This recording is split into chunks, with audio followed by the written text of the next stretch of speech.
At my own birthday dinner, my nephew pointed at my shoes and said, "Dad says they're fake, just like you."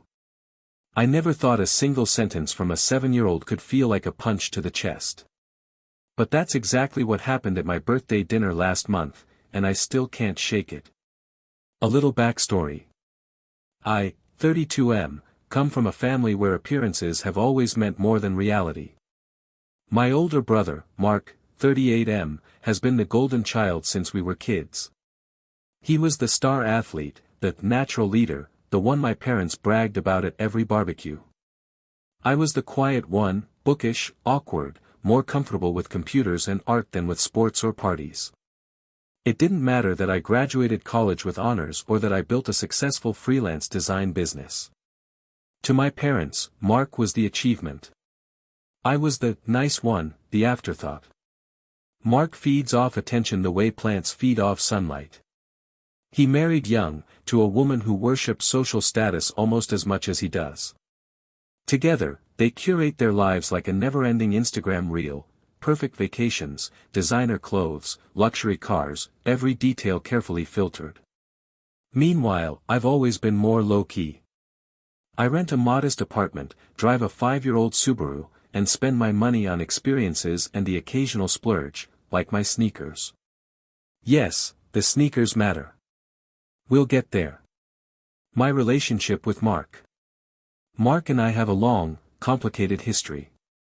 He's always had a subtle way of undermining me. As kids, he'd borrow my things without asking and return them accidentally broken. In high school, he once spread a rumor that I cheated on a test just so he'd look better in front of our parents. As adults, it shifted to little digs, jokes about my income, my dating life, my nerdy hobbies. I tried to brush it off, that's just Mark being Mark, but the truth is, it wears you down. My parents don't help. They laugh when he teases me. They'll say, "Oh, you too," as if it's all harmless brotherly banter. It isn't. It's decades of quiet disrespect wrapped in a smile. The dinner. Fast forward to my 32nd birthday. For once, I wanted something small and meaningful. I booked a table at a nice but not flashy restaurant. I invited my parents, Mark, his wife, their son, my nephew, and a couple of close friends. I spent the day actually excited. I even wore a new outfit, including my favorite sneakers, a limited edition pair of Jordans I'd saved up for. They're not insanely rare, but they're authentic and cost more than I care to admit. They were my little treat to myself after landing a big freelance contract. The dinner started fine. My friends brought thoughtful gifts. My mom fussed over the menu. Mark arrived late, of course, with a dramatic entrance, loud greetings, a hug that felt more like a headlock, and a wink to my parents. He was wearing a watch I know costs more than my car. We ordered drinks, shared appetizers, and for a brief moment, I let myself relax.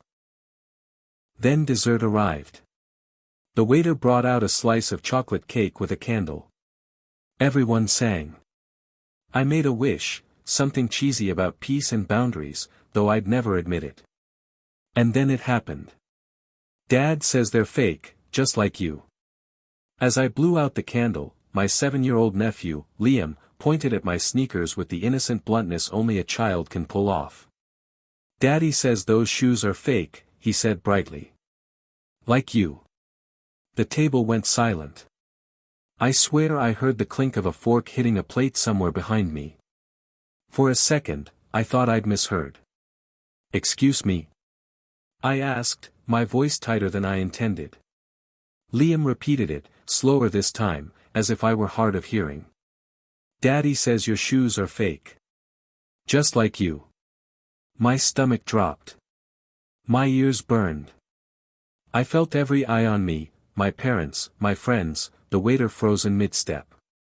Mark gave a little chuckle and said, "Kids, right? They repeat everything." But he didn't deny it. He didn't even look embarrassed. The aftermath at the table. I tried to laugh it off. I really did. I managed something like, "Well, your dad's wrong about the shoes," and took a sip of water to keep from shaking. But inside, I was furious. This wasn't just about sneakers. It was about years of Mark belittling me behind my back, so much so that his own child now thinks it's normal to insult me. My friends looked uncomfortable. One of them, Sarah, shot me a sympathetic glance. My parents said nothing. Not one word. My mom changed the subject to the weather. My dad asked the waiter for another bottle of wine. I spent the rest of dinner in a haze. I barely tasted the food. Every laugh from Mark felt like a slap. Confrontation. After we paid the bill, I pulled Mark aside in the parking lot. "Why would you say that to Liam?" I asked, keeping my voice low. He smirked. "Relax. It's a joke. He doesn't even know what it means." "It's not a joke to me," I said. "You're teaching your kid it's okay to disrespect me." Mark shrugged. Maybe if you stopped pretending to be something you're not, he wouldn't have anything to repeat. Something in me snapped. "I'm not pretending," I said. "I bought these shoes with my own money. I live my own life.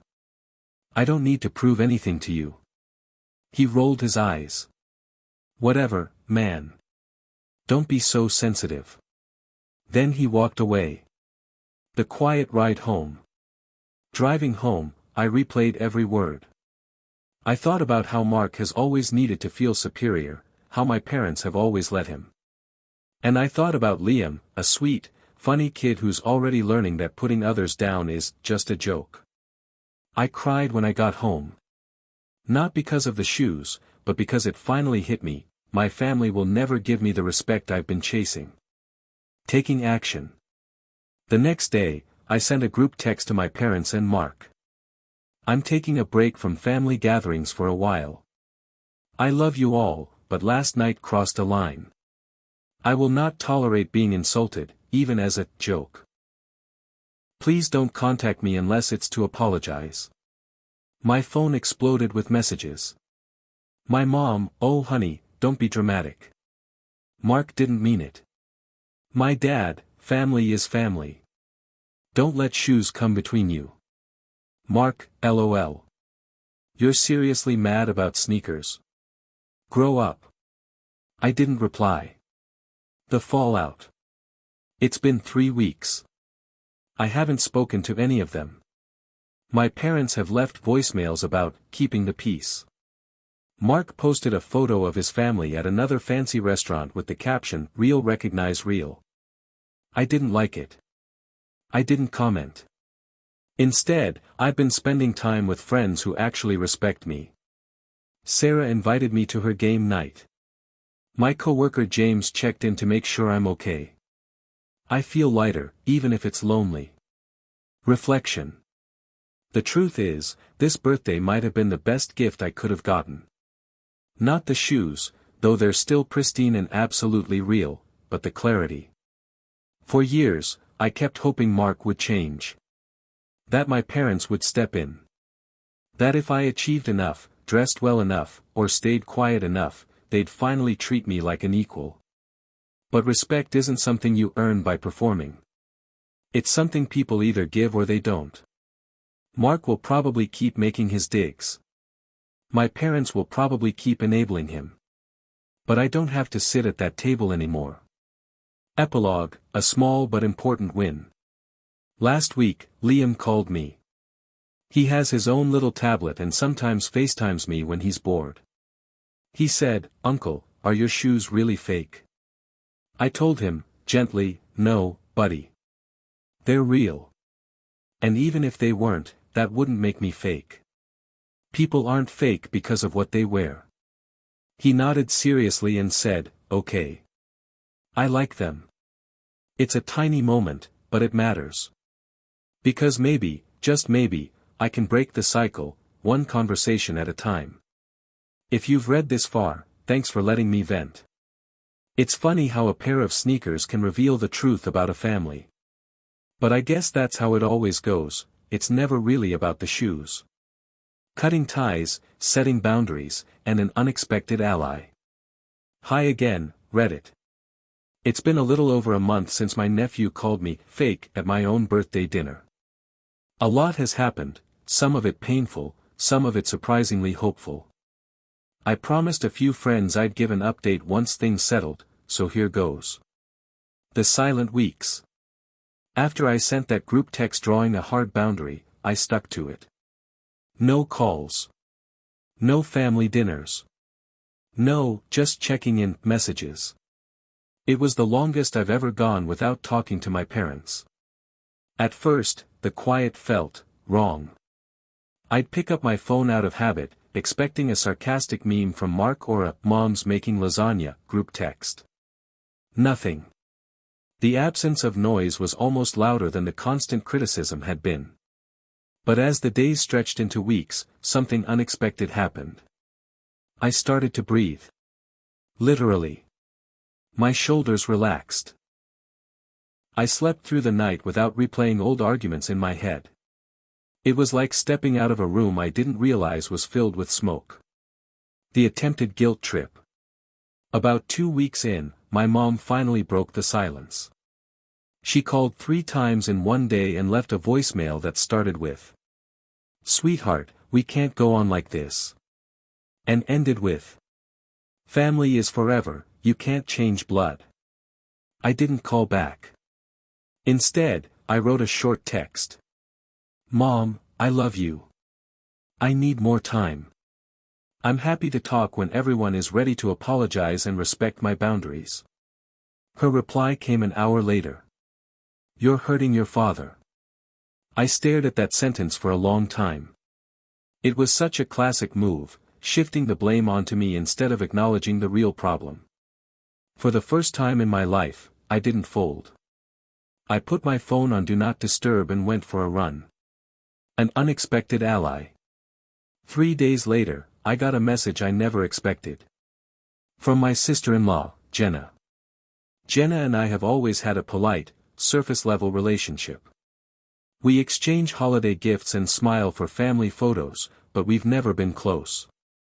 So when her name popped up, I braced for a lecture. Instead, her text read, "Hey. I want to apologize for what Liam said. He shouldn't have repeated that. I didn't know Mark was saying those things about you until that night." I sat there, stunned. She went on to say that she'd overheard Mark making snide comments about my fake lifestyle. And that she'd told him it needed to stop. Apparently, he laughed it off at home just like he did at the restaurant. Then she wrote something that floored me. "For what it's worth, I think you're the most genuine person in the family. I'm sorry I didn't speak up sooner." I stared at my screen, tears welling. It was the first time anyone in that family had directly acknowledged the disrespect. Liam's little voice. A week later, Liam FaceTimed me again. This time, Jenna was in the background but gave him space. He said, "Daddy got mad because I said I like your shoes." Then he leaned closer to the camera and whispered, "I don't care if they're fake. They're cool." I laughed, but inside, my heart cracked a little. Here was a 7-year-old already learning to navigate loyalty and truth. I told him again, the shoes are real, but even if they weren't, what matters is being kind. He smiled and said, "I like kind better than real." That sentence stuck with me for days. Mark's meltdown. Apparently, my silence was driving Mark crazy. Jenna told me he kept complaining that I was acting superior and playing the victim. At one point, he tried to bait me by posting a photo of a new pair of limited edition sneakers with the caption, "Real ones know. #authentic #family first." I didn't engage. Not a like. Not a comment. Friends texted me screenshots, expecting me to clap back. But honestly, it felt pathetic. Like watching someone punch the air. The surprise family meeting. Last weekend, my parents asked to meet, just the 4 of us, me, them, and Mark, at their house. I almost said no, but curiosity got the better of me. When I arrived, Mark was already there, arms crossed, wearing yet another designer watch. My mom started with a speech about how much we all love each other, and how life is too short for grudges. Then she looked at Mark and said, "But respect goes both ways." I nearly fell out of my chair. Apparently, Jenna had privately spoken to my parents. She told them exactly what Mark had been saying behind my back, and how it was rubbing off on Liam. For the first time in my life, my parents couldn't deny it. Mark tried to laugh it off, but my dad, the man who used to dismiss everything as a joke, actually interrupted him. "Enough, Mark. You went too far." I didn't expect an apology, and I didn't get a heartfelt one. Mark muttered something like, "Fine, sorry if you felt disrespected." Which is apology adjacent at best. But for me, the real victory was my parents finally acknowledging the problem. Even if it took decades. My new rules. After that meeting, I told them plainly. I'm willing to have a relationship. But only if insults stop completely. No more jokes, no more backhanded comments. If it happens again, I'm out. My mom nodded. My dad said, "Fair enough." Mark stayed silent. I left without hugging anyone. It wasn't cold, it was deliberate. A handshake for a new contract, not a reset to the old dynamics. Life outside the family. Here's the part one didn't expect. In cutting ties, even temporarily, I've built stronger connections elsewhere. My friends have become like chosen family. Sarah invited me on a weekend hiking trip. James helped me set up a small sneaker display in my apartment. Yes, I leaned into the irony. I even started dating someone, a quiet, thoughtful guy who listens more than he talks. For the first time in years, I feel grounded. What I've learned. 1. Boundaries are not ultimatums. They're instructions for how people can stay in your life. Whether they follow them is up to them. 2. Silence is powerful. You don't have to defend every decision. Sometimes the most effective response is no response. 3. Kids are watching. Liam may not fully understand now, but he's learning that kindness matters more than brand names. Final thoughts, for now. I don't know what the future holds. Maybe Mark will grow up. Maybe he won't. But for the first time in my adult life, I'm not waiting for his approval, or my parents either. And those sneakers? They're still in perfect condition. Not because they're expensive or real. But because they remind me of a lesson I finally learned. Authenticity isn't about shoes. It's about refusing to let anyone define your worth. A quieter season and a small step forward. Hi Reddit. It's been about 6 months since the birthday dinner that started all this. Life feels calmer now, but the echoes of that night still shape every decision I make. Space that heals. I've kept my distance. Holidays passed without the usual family chaos, and while it felt strange, it was also peaceful. Instead of tense dinners, I spent Thanksgiving and Christmas with friends, laughing, cooking, and actually enjoying myself. Silence, I've learned, can be a kind of medicine. Conversations with Liam. My nephew keeps calling. During one call he asked, "Why don't you come over anymore?" I told him gently, sometimes adults need space when someone hurts them. It doesn't mean I don't love you. He thought for a long time and said, "I like when people are kind more than when they're right." 7 years old, and already wiser than the grown-ups. Mark's surprise. A month ago Mark asked to meet for a drink. I almost said no but decided to hear him out. To my shock, he actually apologized, no jokes, no fake laughs. He admitted he's been jealous of my independence and that mocking me made him feel powerful for a few seconds. It's not forgiveness yet, but it's the first honest thing he's said to me in years. Parents slowly changing. My parents have eased up, too. They don't pressure me to attend every gathering, and when we meet for coffee they ask about my work without comparing me to Mark. It's a small shift, but it feels huge. My own celebration. This year I hosted a small birthday dinner with friends and a few supportive relatives, Jenna and Liam included. I wore the same sneakers that started all this. Liam grinned and whispered, "They're still real, right?" I told him, "They've always been real. So are we." Moving forward. Mark still has a lot to prove, and I'm not rushing reconciliation. But I've learned that respect isn't earned by expensive shoes or family titles, it's earned by how we treat each other. For now, I'm focusing on people who choose kindness over appearances. A new normal. The distance I created is no longer a wall, it's simply the shape of my life now. I still see my parents, but only on my terms, quiet coffees, short visits, no big family events unless I choose. They've learned to respect that. Conversations are calmer. My dad even admitted the other day, we should have stepped in sooner. It wasn't dramatic, just honest, and that honesty matters more than any big apology. Mark's effort. Mark has surprised me the most.